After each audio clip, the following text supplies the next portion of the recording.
With so many options, why choose Arizona State University? For me, the only online option was ASU because of the quality. Their faculty was really involved with their students and care about your personal journey. The dedication to my personal development from my professors, that's been extremely valuable to me. Earn your degree from the nation's most innovative university. Online. That's a degree better. Explore more than 350 plus undergraduate, graduate, and certificate programs at asuonline.asu.edu. Hello, this is a Harboring Light. I'm Mary. I give a conservative take about the world around me. So feedback is greatly important. Feel free to reach out to me. And the sources to do so will be provided. So some of the audio platforms that I'm on Speaker, Spotify, Pandora, iHeartRadio, Amazon Music, Deezer, Castbox, just to name a few. Alright, so it's Friday, so I'm focusing in on the fashion. So the country of choice this week is Ecuador. Here we go.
Alright, so here are my thoughts before I get right into the aspects of facts about Ecuadorian fashion. So, find it quite interesting, particularly with cultures and fashion,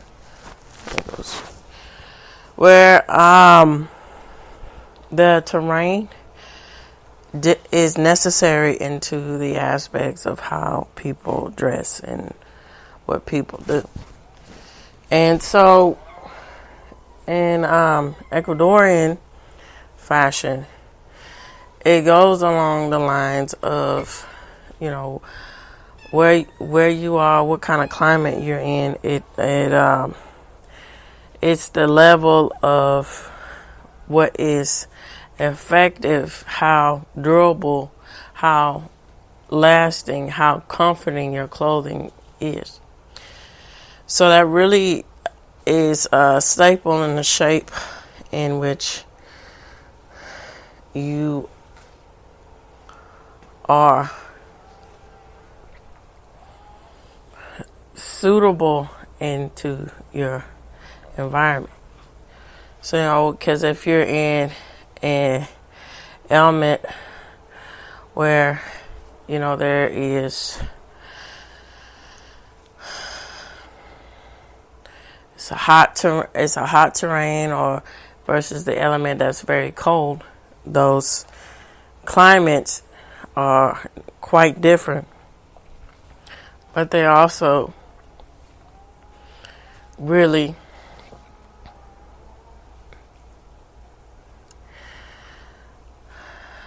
express the importance of real comfort, a real durability in fashion.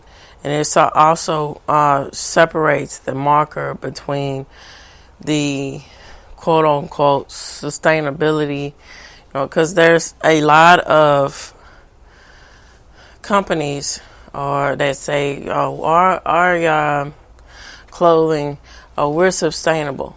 But what exactly does that mean?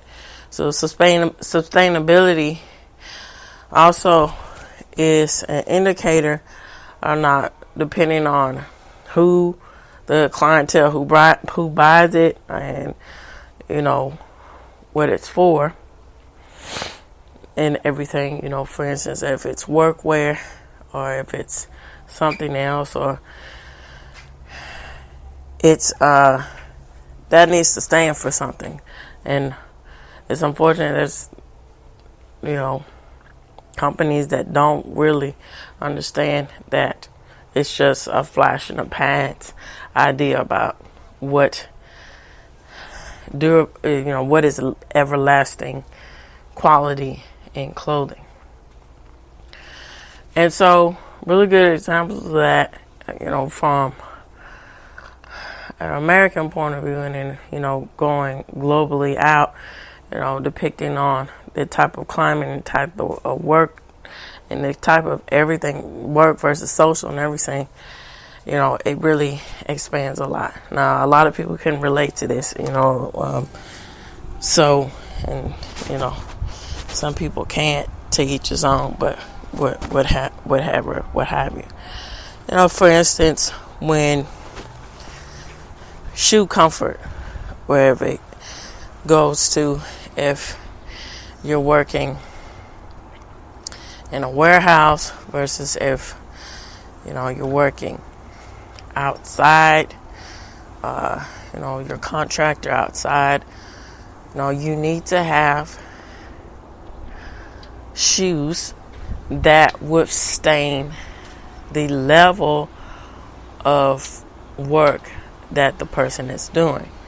And so, for instance, contract work, you gotta have shoes that really are suitable for, walking through different conditions when it comes to construction, whether that be something that is commercial construction or something that's residential construction. You got to have shoes that aren't delicate, that can go through. And then even in case of barbed wire or something like that, that are, comfortable with being, if that's being laid down and you got to move it, and, and it's for safety reasons, it doesn't cut through the shoe, or, so many different instances on that. And it's a lot of things to consider when talking about stuff like that. And so, versus when you are, even when it's raining, when it's heat, when it's all of that, because shoes have a instance of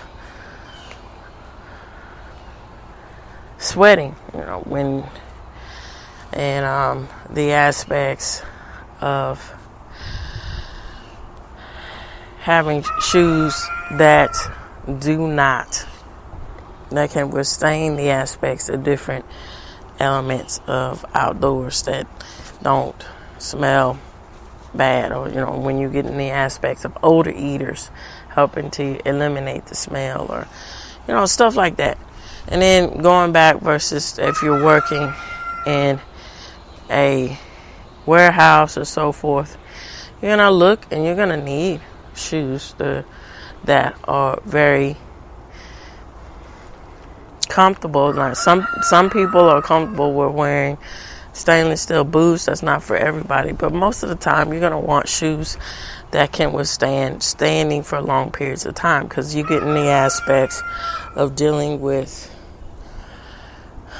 being eased and comforted with your ligaments, with your muscle tension, to make sure you don't have a lot of strain on your muscles. And then that happens a lot with fatigue and feet, and then you can be able to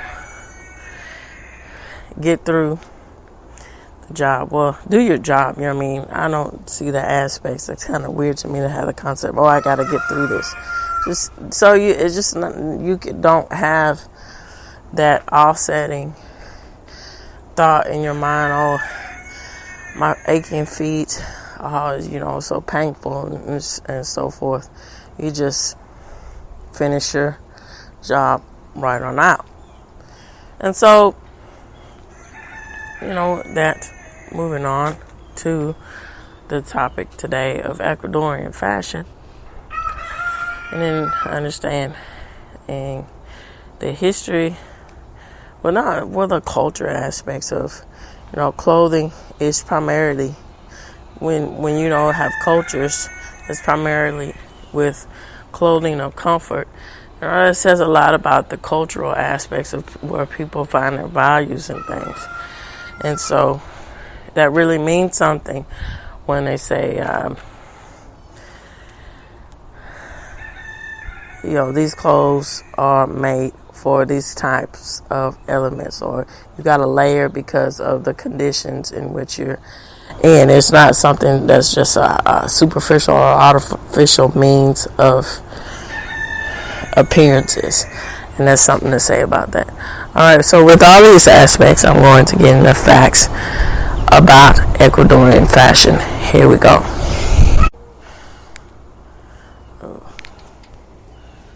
And okay, of course, these sources will be provided for you in this episode. Okay, so pull it up for you.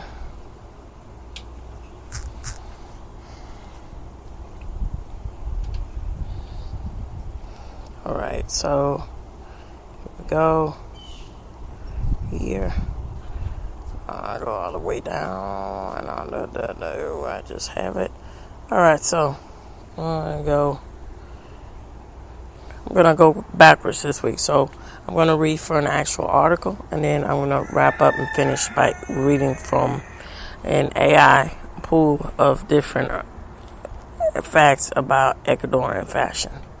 Alright, this is from Tour Éxito, Ecuadorian Styles and Appearances and Clothes. So this was last updated as of December 2nd of 2023. Alright, so women's fashion. So what do Ecuadorians wear? The most convenient clothes in Quito, the capital of Ecuador, are leggings of any color and style. Almost all women wear it to go out together with a long blouse. So those who want to look stylish combine the color of lycra and blouse. Almost all wear boots, not only for fashion, but also for the weather. And with the aspects of wearing for comfort due to the elements. So, however, the city is located in the mountains. So in the morning and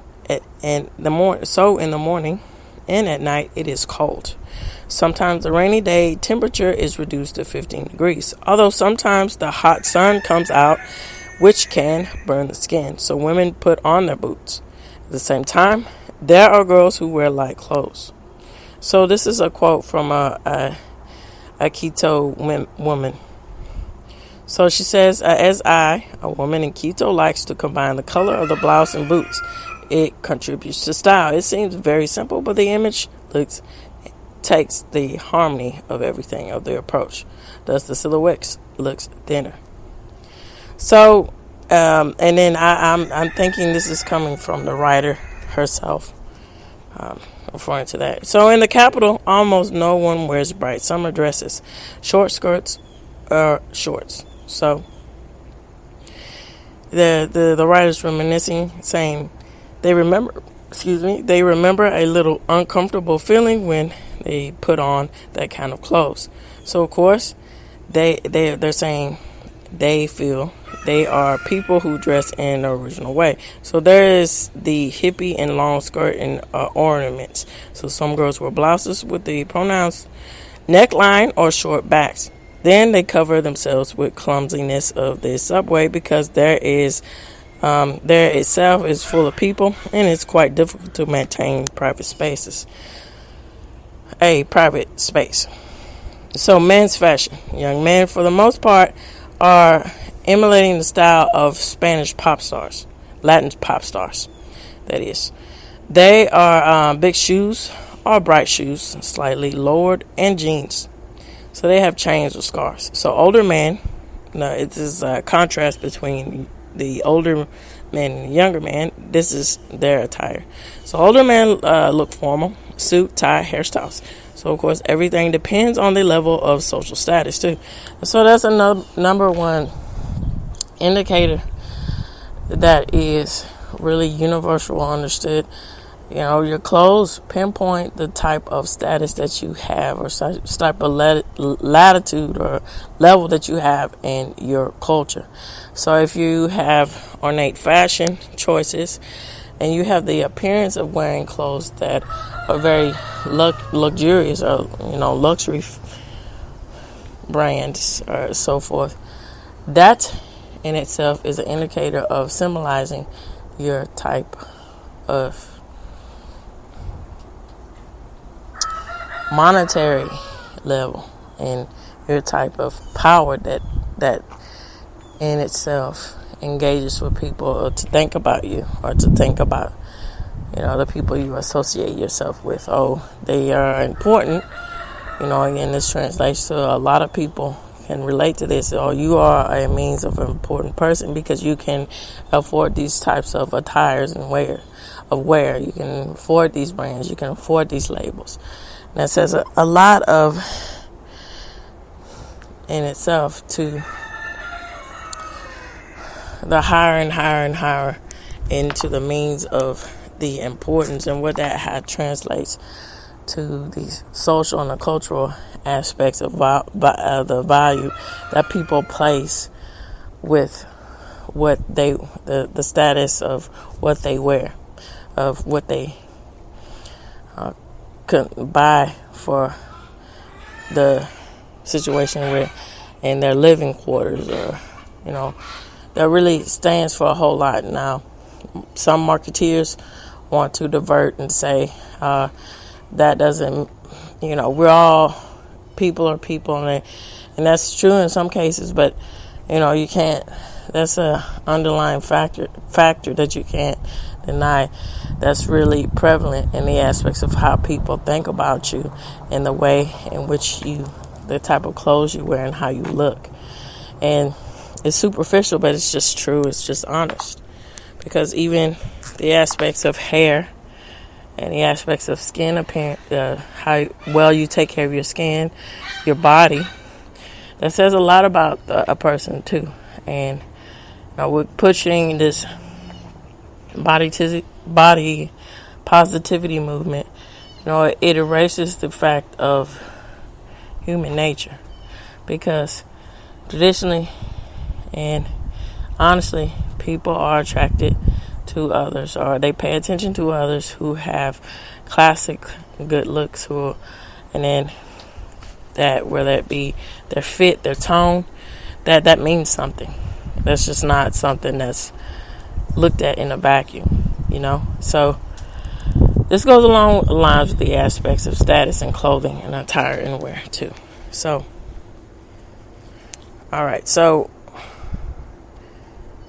how the Indians dress. So, in the capital, one can find the indigenous people who maintain their traditions and cultural traits. So, very often, the Indian woman stands out for the red or blue skirts, the sandals, the Indian hats with features, and great gold decoration on the neck. So, the Indians live far away from the center of the city, so they come by trade and remain in groups. Therefore, in Quito, you can find very contrasting groups and styles. That is why the city is so attractive to visitors and permanent residents. All right, so here we go. Went way too far. Hold on. Okay. Pull this right up again. So facts.